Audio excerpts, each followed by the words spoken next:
Hello there folks, welcome back to the Chap's Guide. My name is Ash and I am your host on this journey through men's style, self-development and personal grooming. Welcome back to Oak Lodge, my winter retreat.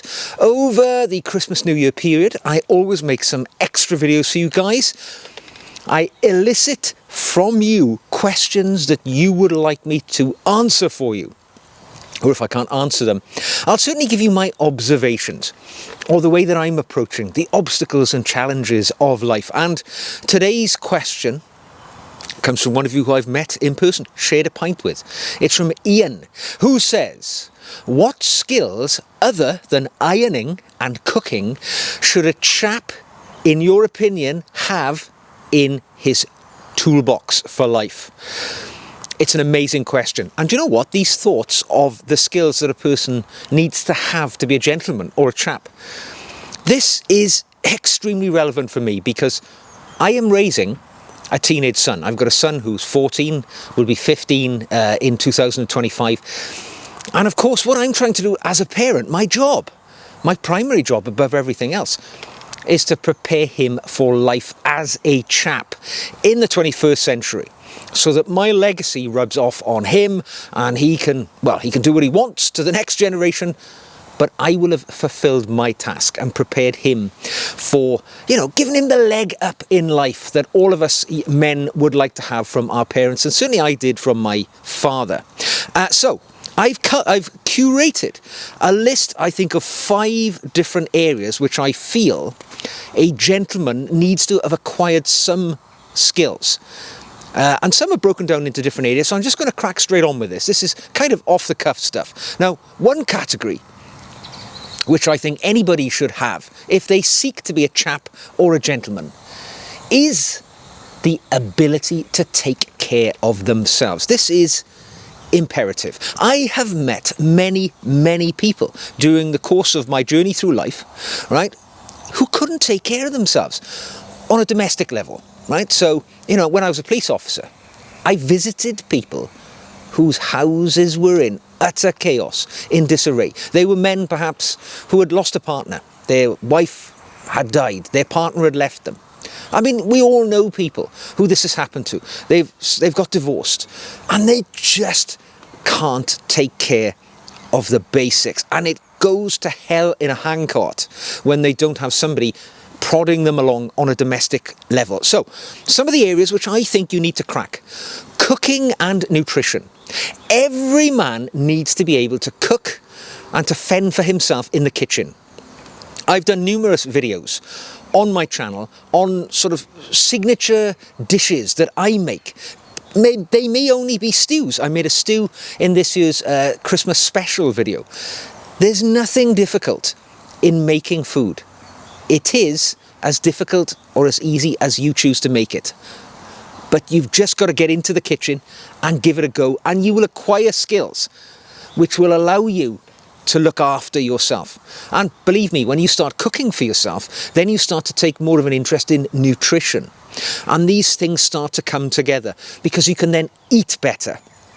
If you're somebody, for instance, who says, I can't cook, so you go out and buy, takeaway food, fast food, whatever you want to call it, in a very short period of time, you're going to be battling obesity because these foods carry very little nutritional value. But when you cook for yourself, you can start to get good grub into your diet, and it will absolutely be the way that you want to go for your health.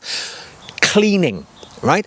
This is something which is overlooked by roughy-tufty guys. Oh yes, it's a woman's job or whatever, however people seem or seek to look at it. But believe me, I've been into some people's houses through the nature of my work as a charity volunteer, helping people, as a caseworker, as a police officer, going into people's houses who needed help with that regard. And let me tell you, there are many guys out there who don't know how to clean their house. And it's so important. Just basic hygiene, putting a hoover, a vacuum cleaner around the house, or cleaning up in the kitchen when I had a friend once, I used to go to his house. His wife had left him, divorced him, and on his cooker was a frying pan which was full of congealed fat, and everything which he ate went through that frying pan, and the place was shocking. You know, he just didn't know how to take care of his own house, and it became very, very apparent. And I do think to myself, how is any woman ever going to re-enter his life when they see that he can't look after himself? So cleaning, it's not difficult. It's something which is a skill which you can easily acquire, not hard. Then it comes to the smaller, more polished domestic chores. Yes, as Ian said, yes, cooking is important, so is ironing. You know, putting an iron over your clothes so that your clothes are not crumpled and awful. If you can just do that, you're going to look better than half of the population who never show an iron to their clothes. Then it's things like polishing your shoes. Yes, a gentleman needs to know that skill. They need to know how and when to put polish on their shoes. They need to know the difference between shoe conditioner, shoe cream, wax polish, when to use them to get the best effect from their footwear. Because if they're going to be buying good quality footwear, which a gentleman most certainly will, you need to have the skills to maintain it. Because good leather shoes need maintenance. And if you do it yourself, they will last many, many years into the future. They are an investment which you need to invest time in making sure they're well looked after. And things like laundry. How many people do you know go to the laundrette, throw everything into one big machine, sit back and wait for it all to get sorted? Or they farm it out to the laundrette and get somebody else to do it for them. Or they just don't. They just really don't. They don't look after themselves. They don't have clean clothes. They're always looking slightly grubby. It's so easy to acquire these skills, how to read a laundry label on your clothing to make sure that your clothes look good and last for a long time. Little things like this, and how to sew on a button, or just to be able to sew up the hem of your trousers if they come down, and have a sewing kit in the house. These are essential skills in how to take care of yourself. And a little bit of other, things like gardening, how to keep the lawn looking good, mow the lawn from time to time. And how to do a little bit of DIY around the house. Now, I'll be honest, I'm not very good at DIY. Yes, I've made several of the outdoor furniture that you see here, a table over here and, a table over there, maybe a stool or a chair. But I am rubbish when it comes to DIY. I accept that, but I'll give it a go. I've got all the tools. I've got a drill and a saw and everything I need to make basic DIY attempts in my garage. And a gentleman needs to have at least an elementary knowledge of these things if he's going to take care of himself and other people in his life for sure.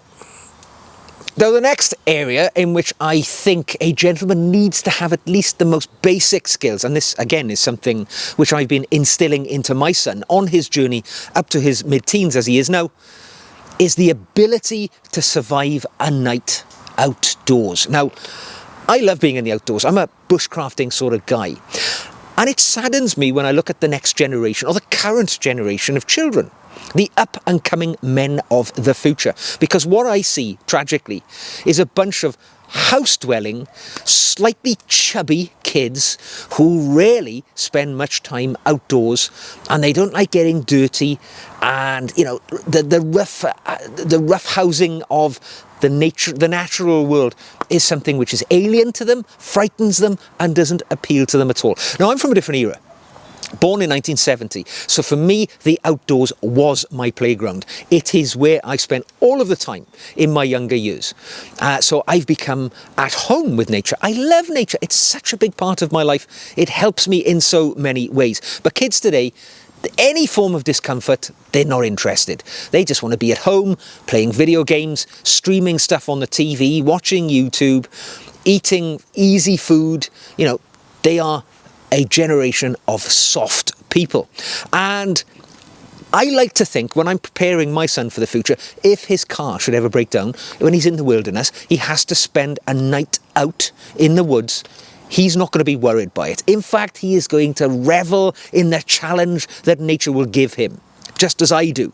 And it is things like, you need to know how to start a fire, not using a cigarette lighter or a match.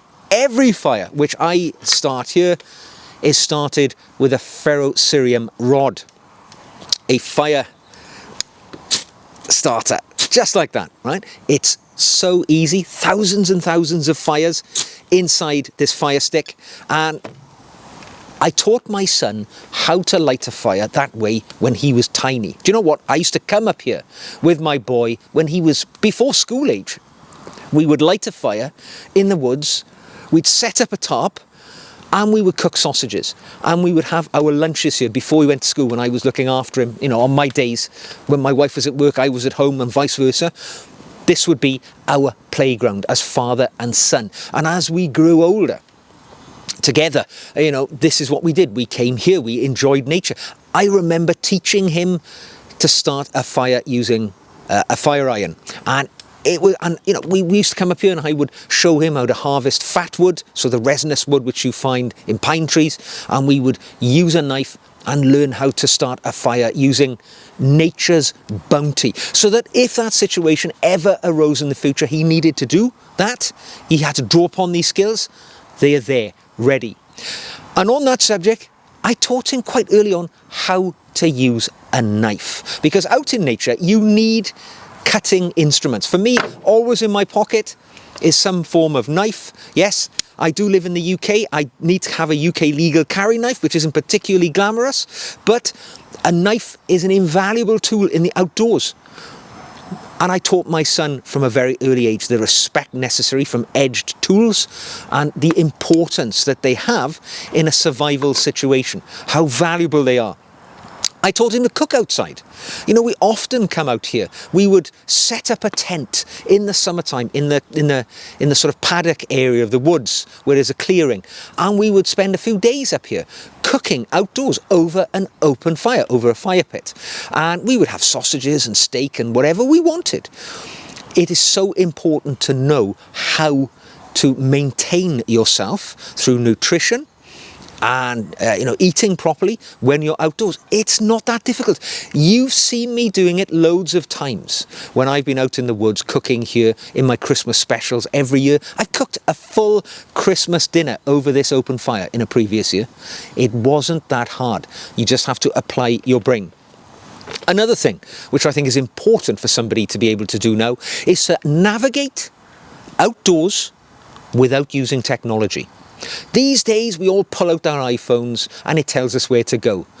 We have, so many of us, forgotten how to read a map. Do you know, when I grew up, I was an air cadet. So for me, the outdoors, again, not only was it something I enjoyed doing personally because I lived in a very rural area, but also my childhood activity, being an air cadet, basically a military cadet, took us outdoors. I lived on the cusp of a national park called the Brecon Beacons here in the UK. And every other weekend we were up there navigating from maps, learning how to, you know, to read a map and get from one point to another using grid references and compasses and following a compass bearing. So important. And I taught my son this, and he's a scout now, a Boy Scout, and he's undertaken his Duke of Edinburgh's expeditions.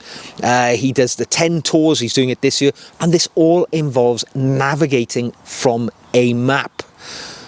And believe me, guys, when it all hits the fan, if it does so, and all of that technology stops working, yes, the chaps are the ones who will know how to get from A to B reading a map, because the maps will still be there when the electricity goes off, be it if it's a storm or a other form of situation.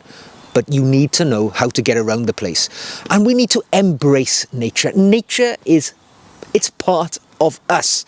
We are part of the natural world. We can pretend it's not. We can live these pristine, clinically clean lives where people wear masks and they wear gloves and they're afraid to get a little dirty and a little grubby. And they're afraid to have a bit of, you know, dirt on their vegetables when they buy them from a supermarket. Everything must be perfect and pristine. And the smoke gets in your eyes in nature. It's normal. It's nature. We have to embrace it. And those who take nature into their soul will get so much out from it. Believe me, in terms of mental health, fitness, everything which comes through spending time in nature is so valuable. And another thing we need to do, which we're not very good at today because of this soft world we live in, we need to embrace discomfort. People these days, they're afraid of getting cold for an hour or two. They're afraid of getting a little wet. They're afraid of anything other than perfect. And life isn't like that. You are sometimes going to get cold and wet, and it's not going to be nice. You have to embrace it, find within those situations learning points, growth points, where you will get better and stronger. And living in a country which is fortunate enough to have four seasons, we have warm summers, we have cool winters, it allows us, particularly me as I was sort of educating my son on this, to put ourselves in positions where, yes, we are going to be out for a 5-mile walk, and it may rain and we may get cold, but it makes us grow and become better versions of ourselves. Now, in order to encourage this with my son, as I say, I've been outdoors with him a lot. We go to Outdoor Expo, which is in the National Exhibition Centre, the Bushcraft Show. I should be attending that this year in May. 3-day event where you camp and you embrace bushcraft over a long weekend in the early summertime. And that's what, I think a gentleman should have the ability to do. A chap. Not be a house-dwelling, chubby, poor-eating, pale, pallid-skinned person who's afraid to leave the house. The opposite. The world will belong to the chap who embraces these qualities. Now, the next thing which I think a chap should definitely have a big part, a big chapter in his life all around, is valuing self-care and development of oneself as we go through life. As I have gone through life, beginning from a very basic blue-collar existence in a very poor area with a very basic education that I've had, I have learned many things through trial and error, through my own lived experience, being there, seeing it, doing it, learning from others who have done so, following mentors who have gone down the path a little further than me, and they've shown me a way to get around it. And, even right now, I work as a funeral celebrant, and part of that is learning about the people I prepare a service for and officiate at. And it's a privilege to learn about the lives of other people and the path they took, because I get lots of learning through that. And some of the skills which I think a gentleman has to have within the field of valuing self-care and development is, you need to know that your mental health needs constant work. All right, you can't go through life thinking that your mental health is going to be on a flat continuum. It's never going to be up or down. I don't know anybody in my life I've ever met who hasn't suffered mental ill health at some point or another. I certainly have. I'm not ashamed to say there have been moments in my life where I have wobbled because I've been exposed to pressure which took me beyond my breaking point. But the gentleman who embraces his mental well-being and knows it needs work from time to time builds those coping mechanisms which he can put in place when he's having a wobble. You can do things like going for walks in nature, stepping up more physical exercise, falling back on your network of friends who are there to support you, going on a holiday because you know you need headspace. But a chap needs to know that mental well-being needs constant work. It doesn't just happen, positive mental well-being. It's something which is hard-earned. In the same way, self-care is vital as well in all its regards. You can't keep burning the candle at both ends, working 60 hours a week, not taking leisure time, and expect your body and your mind to just keep following without complaining.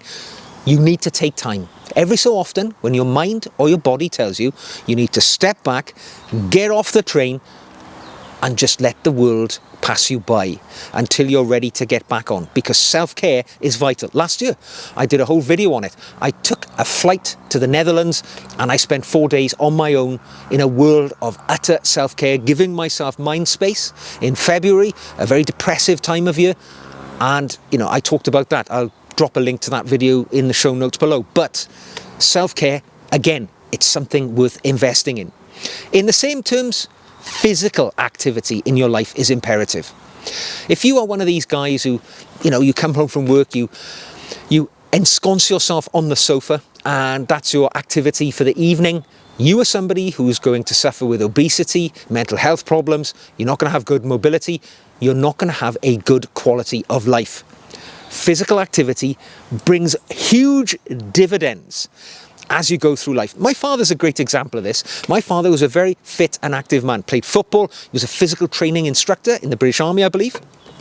And now he is 93, nearly 94, still fit, still able, still walking around, goes for walks around my village.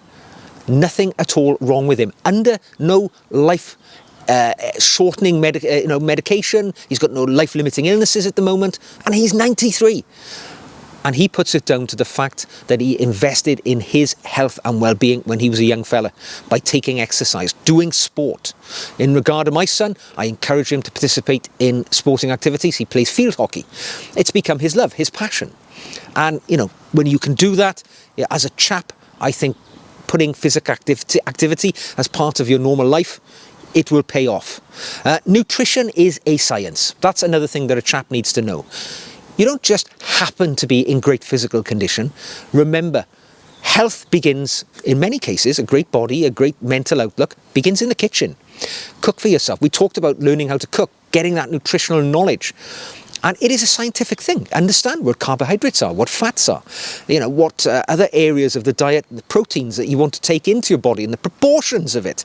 Because when you learn that, when you understand the science of your body becomes a machine that you feed properly, and it will give you the energy and the output that you're looking for. And a gentleman should understand that. Eating crap is never going to make you a fit and healthy guy. And you remember the old saying, you can't outrun a bad diet. Even if you take part in marathons and you eat poorly, it's not going to work out well for you.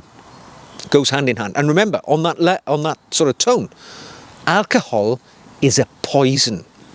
It is a poison that, if taken in large enough quantities, will kill you. And over a long period of time, alcohol can do so much damage. When I was a cop, pretty much 60, 70, 80% of the work which I did involved people who were having issues with alcohol. People who had obtained alcohol dependency, or people who had issues around it. For me, I drank too much when I was a young man. Absolutely did. I regret it immensely. It's one of my greatest mistakes in life, that I didn't understand the damage that alcohol does when I was in my 20s and 30s. Now, I largely don't drink at all. I'll have the odd pint. If we ever met up, you and I, and we wanted to go in a bar and have a pint, I'd have a pint or two. But that would be it. But the younger me, I'd have had a pint or 20, and it would have ruined a number of days for me, where I would have gone on a bender. Alcohol is a poison. Treat it as such. Don't think it's a friend. It's an enemy. Do not invite the enemy into your life. Same can be said for narcotics. I was a police officer for 23 years. I have never seen a situation where leisure use of narcotics has ended well. Believe me, when I was a detective, I stood over the dead bodies of many people who thought their journey with narcotics was something they could control, they could do for a bit of fun. And I remember writing those reports to the coroner for people who had started off drinking alcohol, doing a bit of cannabis, then it moves into, something like speed or cocaine. Before you know it, it's heroin, crack, and they're dead. Just avoid it altogether. Avoid it altogether, and there's no gamble or risk involved. And remember one thing, your development is up to you. Nobody else is going to encourage you to read more, or to learn more, or to have interests which draw you in and you want to go to a museum or go and learn about things. Your development is your responsibility and yours alone. You can choose to take no personal development in your life. You can stay at home, stream things on TV, and have a jolly good life eating that bucket of fried chicken every weekend and be happy with that. But if you truly want to be a chap or a gentleman, that's not the path that you will take. You will read more. You will get out. You will have interest in things. You will become an expert in something in your life, because there will be some subject or topic which you will be interested in and that you can add value to in this world. And believe me, it's all down to you. Now, the next thing which I'd like to talk about, which I think a gentleman should have as a skill, is financial literacy. They've talked for a long time how they should teach this to young people in schools. Because I came from nothing, had no money, right? Come from a poor family, and as a result, when I started earning money, I didn't have a really good understanding of it. So I wasted a fortune in my younger years. I drank too much, and I could ill have afforded to waste money on booze.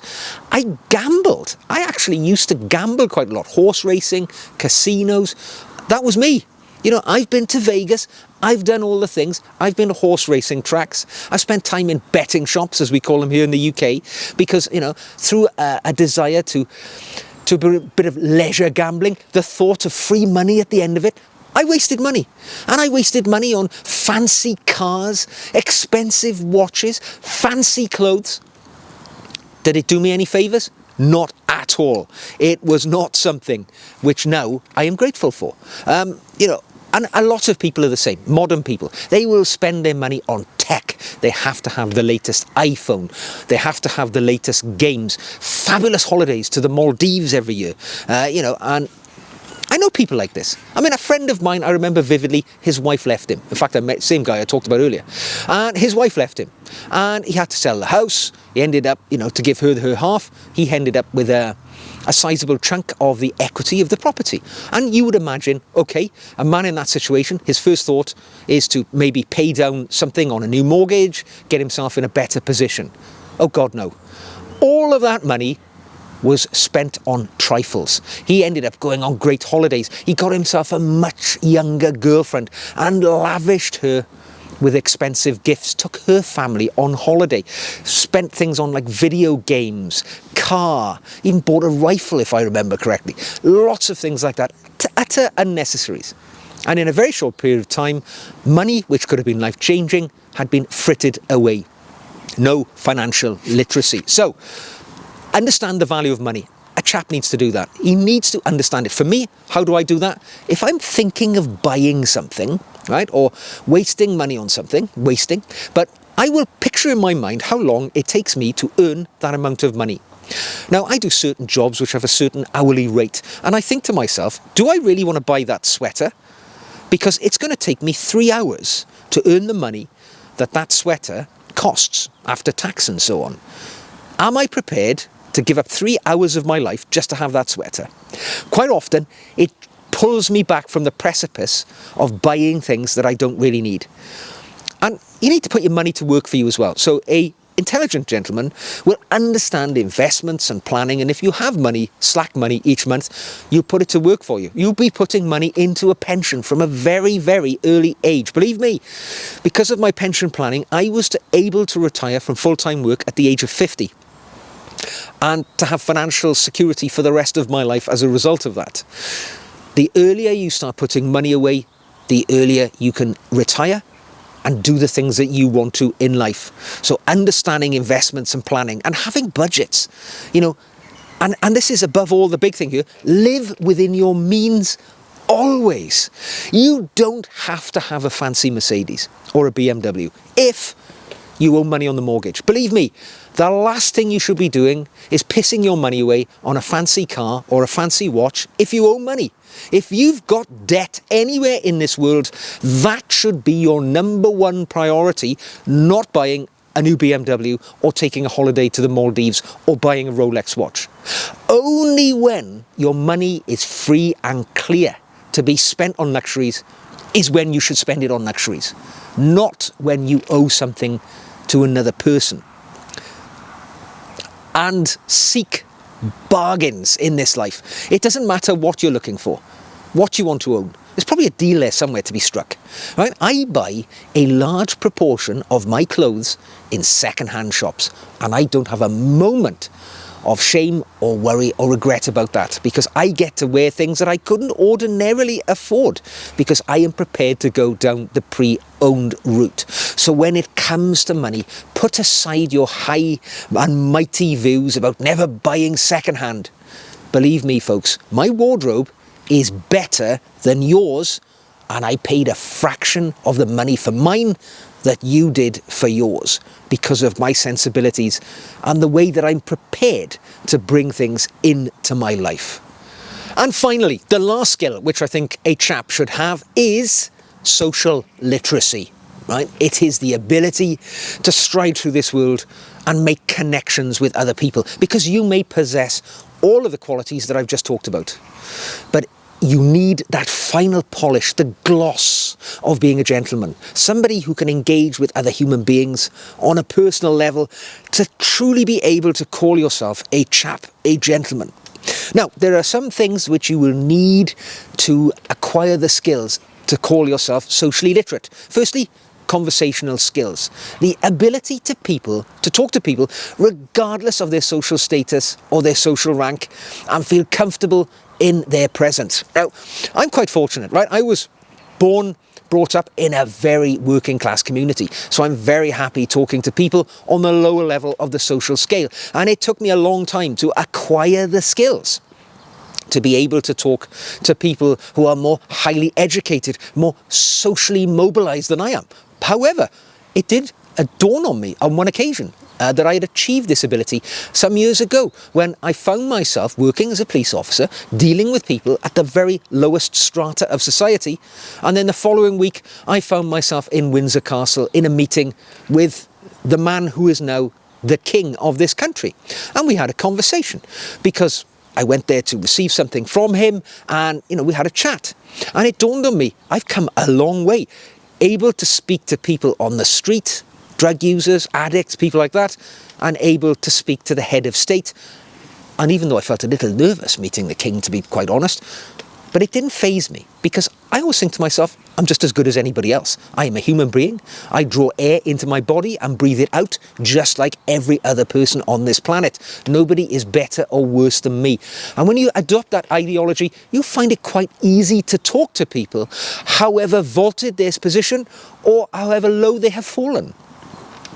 Bit of conversational skills and being able to speak to everybody is very valuable in a gentleman's toolkit, as is the ability to host people to your home, to make people feel wonderful guests if they come to your house, how to extend the hand of welcome to strangers. That is very much a skill that a man has. And public speaking, I got to tell you this, folks, of all of the skills which have been the most valuable to me in my life, the ability to communicate publicly with others has been the one which has been the most useful. I now earn pretty much all of my income through my communication skills, be it an after-dinner speaker, speaking here on YouTube through a cloud of smoke, which ain't doing me any favours in my communication skills, but I'm a funeral celebrant. I stand in front of a group of grieving people and connect with them and communicate with them. I give after-dinner talks to various clubs and groups of all different statuses, and I pass a message to them through verbal communication. If you can master public speaking, believe me, the doors of the world truly will open for you, and it would be a valuable skill to have. And general etiquette, manners, is something which a gentleman needs to fully embrace in life. The old saying, manners maketh man, it's true. All right, if you can be the sharpest dressed, richest man in any room, but if you are a bore, or if you are uncouth in the way that you conduct yourself, you're not going to be liked, you're going to be loathed. You've got to exhibit good manners with people. And you have to be involved, in my mind, with charity. Somebody who has done well, who's affluent, who's lucky in life, or made themselves lucky. There's no such thing as luck. You make your own luck.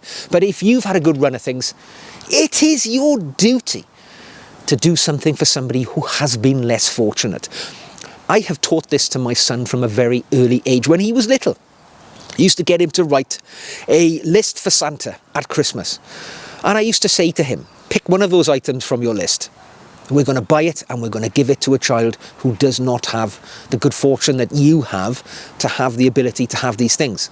And we would do that. We would choose an item from his list. So he felt a sense of sacrifice. It was something that he wasn't going to get. But there was also that knowledge that it would go to somebody less fortunate.